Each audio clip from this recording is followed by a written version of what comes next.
now. To the left, Captain Frost calls smoke on.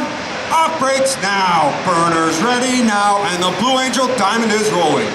As they pass before you, you'll notice the smoke is not visible while the engines aren't activated.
As the formation pulls to level, each pilot will perform an individual brake turn and exit the flight line in a separate direction.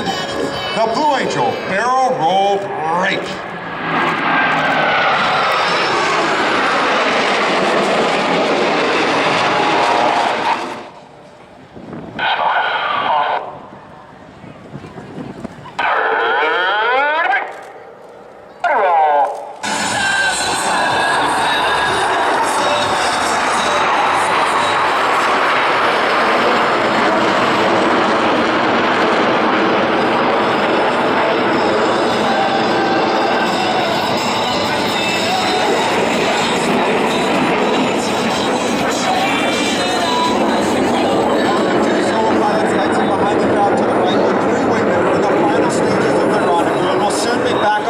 Captain Frost and Blue Angel number 1. With the fleur-de-lis rendezvous complete, the Diamond is passing before you and will exit the flight line to the right.